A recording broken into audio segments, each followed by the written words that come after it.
Arsenal keluar dari 7 besar Liga Inggris untuk pertama kalinya dalam 25 tahun. Manchester United tidak lagi memakai David De Gea. Setan merah masih bisa menyakiti Chelsea.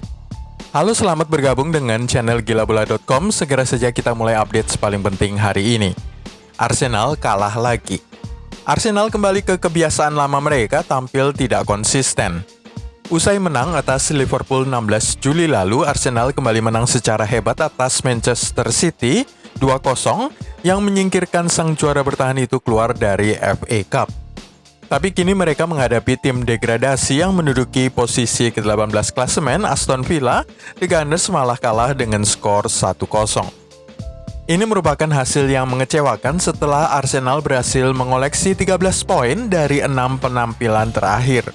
Tidak satu kali pun para pemain Mikel Arteta berhasil memaksa kiper Pepe Reina untuk berkeringat sepanjang laga tadi malam. The Gunners gagal ke Eropa. Kekalahan ke-10 kalinya Arsenal pada ajang Premier League tersebut memastikan bahwa The Gunners gagal lolos ke Eropa. Perolehan poin pasukan Mikel Arteta 53 sudah tidak memungkinkan The Gunners lolos ke Eropa dengan satu pertandingan tersisa. Jadi tidak akan ada nama Arsenal bahkan pada drawing Liga Eropa. Spurs finish di atas Arsenal. Arsenal kalah 1-0 oleh Aston Villa merupakan kejutan tadi malam. Hasil ini menyebabkan Tottenham Hotspur akan finish di atas Arsenal, rival sesama London Utara, selama 4 musim terakhir berturut-turut. Padahal dulu Arsenal punya perayaan St. Totteringham's Day atau hari ketika Spurs sudah tidak mungkin lagi mengejar perolehan poin Arsenal pada papan klasemen Liga Inggris. Kini sudah 4 musim terakhir justru Tottenham yang finish di atas The Gunners. Jose Mourinho akan tertawa terbahak-bahak melihat hal ini setelah ia disindir soal ketidakmampuan Spurs menang atas Sheffield United. Keluar dari 7 besar. Kekalahan Arsenal di tangan Aston Villa juga berarti bahwa The Gunners akan finish di luar 7 besar untuk pertama kalinya dalam 25 tahun terakhir. Boleh dibilang ini merupakan penampilan terburuk Arsenal dalam seperempat abad terakhir. Arsenal menderita 4 kekalahan dari 6 tandangnya di Premier League sejak musim dimulai kembali pada bulan Juni. The Gunners menelan 10 lebih kekalahan dalam semusim untuk musim ketiganya secara berturut-turut. Dulu mereka pernah lebih buruk daripada ini. 7 musim beruntun menelan lebih dari 10 kekalahan dalam semusim, yaitu pada periode 1982 sampai 1988. Aston Villa mungkin selamat. Aston Villa masih mungkin selamat dari degradasi. Saat ini perolehan poin mereka sama banyaknya dengan Watford, 34 poin, tetapi unggul selisih gol atas Troy Deeney dan kawan-kawan. Minus 26 berbanding minus 27. Pada laga terakhir musim, pasukan Dean Smith dan asistennya John Terry itu akan tandang ke West Ham United. Arsenal masih bisa menjahati Aston Villa. David Luiz dan kawan-kawan masih bisa membalas dendam terhadap Aston Villa. Tahu bagaimana caranya? Mengalah saja dari Watford pada matchday terakhir musim ini. Jika The Hornets bisa mencetak lebih dari 2 gol, maka Watford lah dan bukan Aston Villa yang akan lolos dari jebakan degradasi. Sementara itu Villa menghadapi West Ham pada matchday terakhir dan belum jelas prospeknya apakah bisa meraih 3 poin atas pasukan David Moyes tersebut. Manchester City berkirim pesan kuat pada Real Madrid. Manchester City mengirim pesan ancaman pada Real Madrid di ajang Liga Champions setelah tidak mengendurkan serangannya dan menang 4-0 atas Watford pada ajang Premier League hari Rabu. Pasukan Pep Guardiola itu unggul 2-1 atas Los Blancos sebelum leg kedua 16 besar Liga Champions pada tanggal 7 atau 8 Agustus mendatang.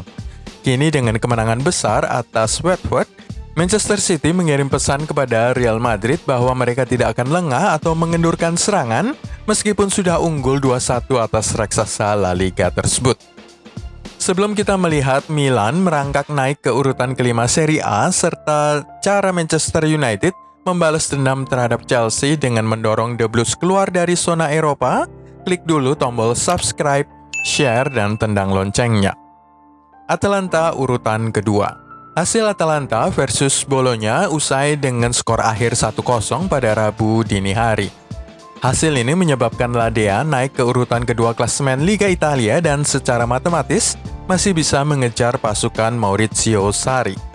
Keberhasilan Atalanta menaklukkan tim urutan 10 Bolonya meski hanya dengan 1 gol, membawa tim kejutan Liga Italia itu ke posisi kedua klasemen dengan koleksi 74 poin. 6 saja di bawah Juventus yang akan lebih berhati-hati lagi pada laga-laga sisa musimnya.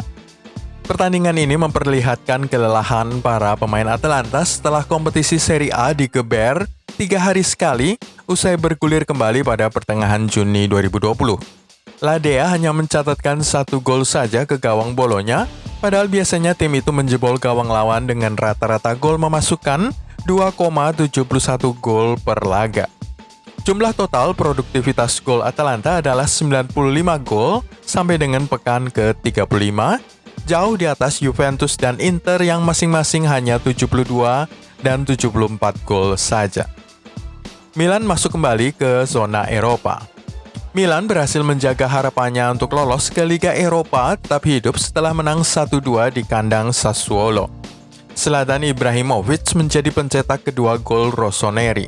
Dengan kemenangan ini, maka Milan naik kembali ke posisi kelima klasemen Liga Italia 1 poin dan 1 posisi di atas Roma, 3 poin dan 2 posisi di atas Napoli. Tetapi Milan akan menghadapi laga sulit melawan Atalanta pada 25 Juli sebelum 2 laga yang relatif lebih mudah di Sampdoria pada 30 Juli dan menjamu Cagliari pada matchday terakhir. Update transfer hari ini.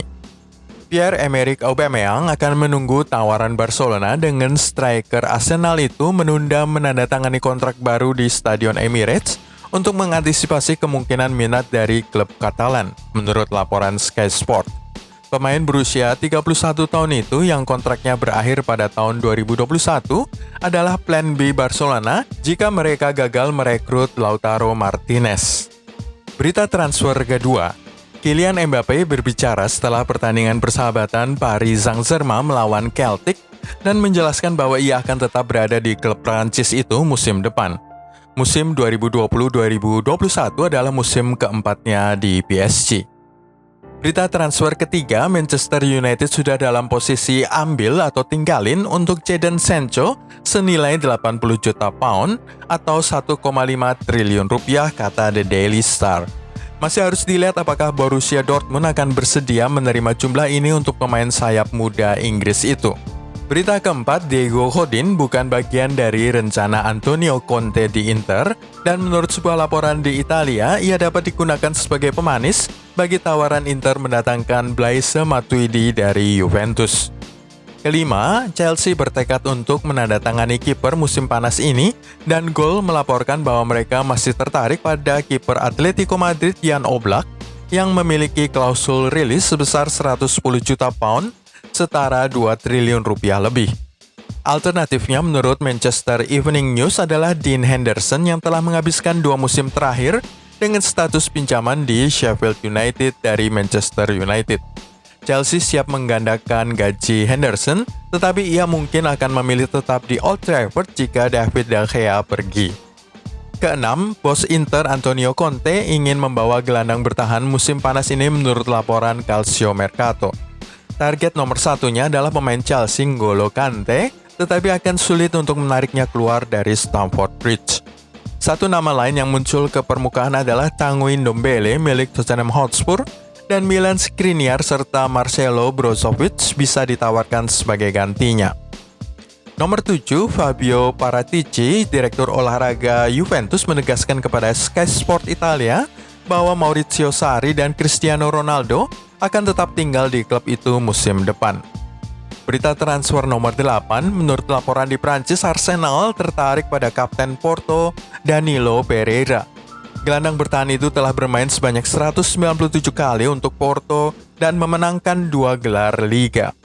Kesembilan, pemilik Leeds United Andrea Radrizzani berbicara tentang kemungkinan mendatangkan Edinson Cavani serta mengabaikan Zlatan Ibrahimovic.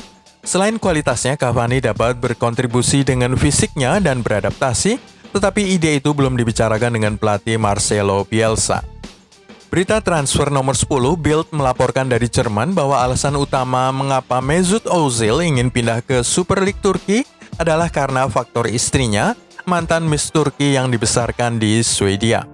Fenerbahce adalah tim paling favorit untuk mengontrak Mesut Ozil meskipun gajinya yang lebih dari 6 miliar rupiah per minggu akan menjadi ganjalan. Tidak ada klub yang mau membayar gaji segitu. Urutan 11 menurut Tuttosport, Juventus sedang mengusahakan penandatanganan Raul Jimenez. Pemain Meksiko itu telah menjadi salah satu pemain terbaik di Premier League musim ini dengan 17 gol atas namanya.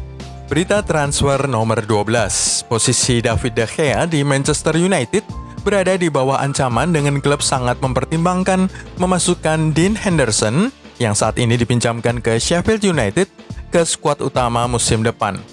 Kiper Spanyol David De Gea telah mengalami penurunan performa secara serius akhir-akhir ini, sementara Dean Henderson tampil hebat untuk The Blades. Manchester United akan menyakiti Chelsea. Manchester United tengah dalam posisi sakit hati, tersingkir di ajang Piala FA oleh Chelsea. Namun balas dendamnya terhadap The Blues mudah sekali. Menang saja atas West Ham United pada hari Kamis besok. Sebuah kemenangan Manchester United atas The Hammers akan melontarkan pasukan Ole Gunnar Solskjaer itu ke urutan ketiga klasemen Liga Inggris dengan perolehan poin 65. Selang beberapa jam setelahnya Chelsea akan tandang ke Liverpool dan meskipun The Blues memiliki peluang lebih besar untuk menang, tetap saja itu sebuah laga yang sulit. Raihan 3 poin bukan saja memberi Manchester United satu tempat di Liga Champions, tetapi juga sekaligus membalaskan dendam atas Chelsea. Jika pasukan Frank Lampard itu terluka dengan sebuah kekalahan di Liverpool pada hari yang sama, maka nasib mereka betul-betul bergantung pada kebaikan hati setan merah yang pada matchday terakhir akan berhadapan dengan Leicester City, rival lain untuk 4 besar. Jadi nasib tim biru London itu betul-betul bergantung pada kebaikan hati dua tim merah. Besok melawan Liverpool dan matchday terakhir saat Manchester United tandang ke Leicester City. The Reds perlu mewaspadai Chelsea.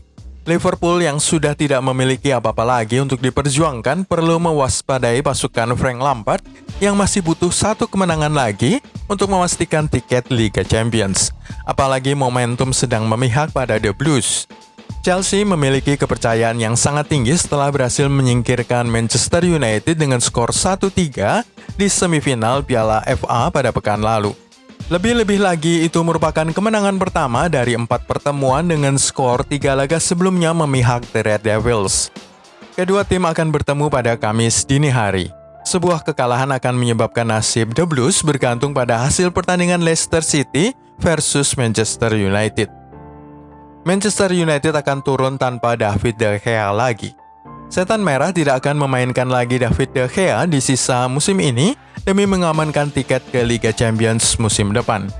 United akan bertemu dengan West Ham United di Old Trafford Rabu malam waktu setempat atau Kamis dini hari, lalu mereka akan tandang ke Leicester City pada akhir pekan, di mana The Foxes kini menjadi rival berat mereka memperebutkan posisi 4 besar.